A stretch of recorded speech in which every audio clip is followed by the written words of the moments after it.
Hello, welcome to my channel. I'm All Things Wrestling, and today I'm going to be reviewing AEW Dynamite 19th February 2020. We kick off the show with the Tag Team Battle Royale. This stipulation is that both tag team members have to be eliminated for the team to be eliminated, which is actually a thing I've done with my wrestling figures in the past. So nice that they're doing it on TV. I like the idea that not instantly eliminated when one person goes out, because it takes two people to be a tag team. The final people were Santana, Ortiz and Matt Jackson. Matt hit a double Northern Light suplex. Santana and Ortiz hit Street Sweeper. Matt hit a super kick to Santana, super kick to the interfering Sammy Guevara, then super kick to Ortiz for the final elimination. So yeah, in the end, the Young Bucks have won the Tag Team Battle Royale to be number one contenders. Overall good match. I enjoyed it. I'm going to give it a 3.5 out of 5. Overall, pretty entertaining little Battle Royale. We then go to Chris Statlander versus Shanna. Shanna had Dragon Ball Z style attire, the traditional blue and orange with the Japanese symbols. She gets like 5 points for that. Nice attire, Shanna. Britt Baker was on commentary. She bought Tony Schiavone a skinny latte. Statlander caught her and then hit the Big Bang Theory for the 3 count. To be honest, this match was alright. I'm going to give it a 2.75 out of 5. It more just kind of felt like it was there to help Britt Baker more than anything. But overall, just above average. We then have Tony Schiavone interviewing Nyla Rose. She says she's the queen bee of the hive. No one can stack up to her. She's going to be the only one-time champ because she'll never lose the bout. Chris Statlander and Big Swole came to the stage. Statlander pointed to Rose's title. Swole got in Rose's face, and they had to pull apart Big Swole and Nyla Rose. So yeah, in the end, it was alright. Nyla Rose is not a bad heel champion. I'm going to give it a 6.5 out of 10. We then go to Taz on commentary. He was really, really good. We had Jon Moxley versus Jeff Cobb. We did see Jericho, Guevara and Hager enter the ringside and tickets. In the end,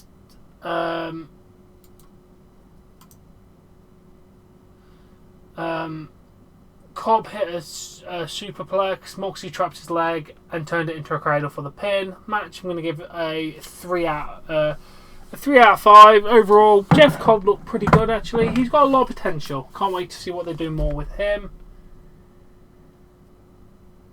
After the match, Jericho, Hager and Guevara swarmed in. All 4 of them did a beat down of Moxley. Dustin Rose entered the ring to make the save, but fell to the numbers game. Then the lights went out. Darby Allin appeared on stage, got a huge reaction, came to the ring with a skateboard, used it as a weapon. When the dust cleared, Jericho and Moxley were the last 2 standing. Moxley and Jericho traded a few strikes and then Jericho bailed. Definitely building towards the 3 matches based on all these guys. At one point,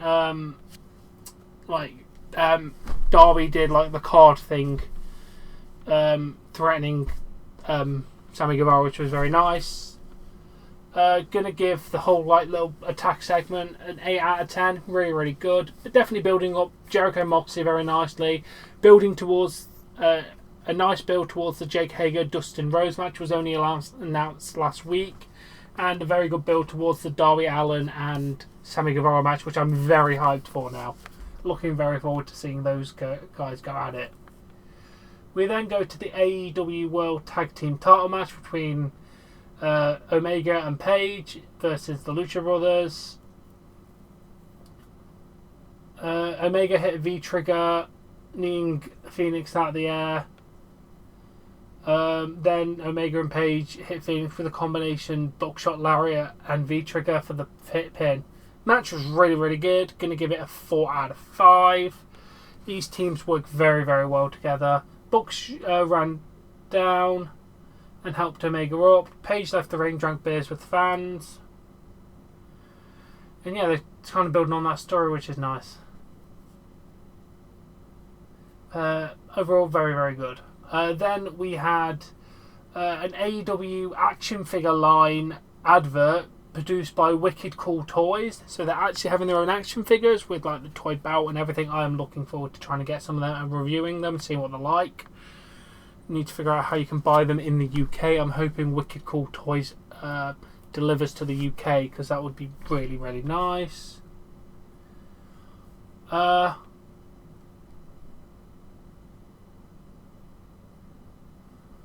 Then we go to our main event of the evening, Cody versus Wardlow in the first ever AEW cage. The cage looked really nice. The bottom of the cage wasn't secured to the ring. The trusses supporting the cage were secured to the floor and could be climbed, so it's very unique. The rules of the match were pinfall or submission only, so there was no escaping the cage, which I think is a very unique and cool way of doing it, because I think the idea is if you lock yourself in the cage, you shouldn't try to escape, you should try to beat the hell out of the other person, which is kind of what the stipulation was created for. So yeah, very nice there. Quite early in the match, Cody got lawn darted into the cage. This said that he bladed along his hairline, which, yeah, looking back at it, I think he may have bladed. But anyway, the blood really added to the match. Good job there, Cody. After we had Cody getting knocked into the cage door and it opening. Arn Anderson approached it. MJF tried to go on into slamming into Cody, and Arn just hit MJF with the door. Match continued on. Very good. MJF started climbing the truss, supporting the cage. Brandy nailed him with a chair, and then Arn Anderson threw MJF over the barricade when he threatened to punch Brandy. And then after that, Cody hit a crossroads for near fall, then climbed the cage and hit a moonsault off the top of the cage onto Wardlow for the pin. I'm going to give this a very, very, very, very respectable 4.5 out of 5. It did exactly what it needed to do. It wasn't the most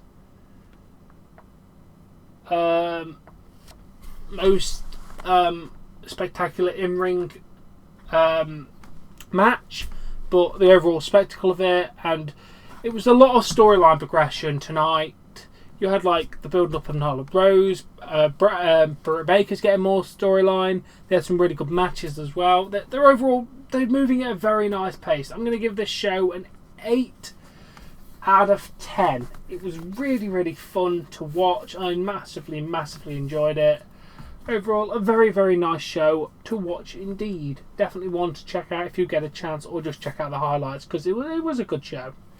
Now, as always, I really do hope you've enjoyed this video. If you have, please smash that like button, share and subscribe, and I shall catch you all later. Bye.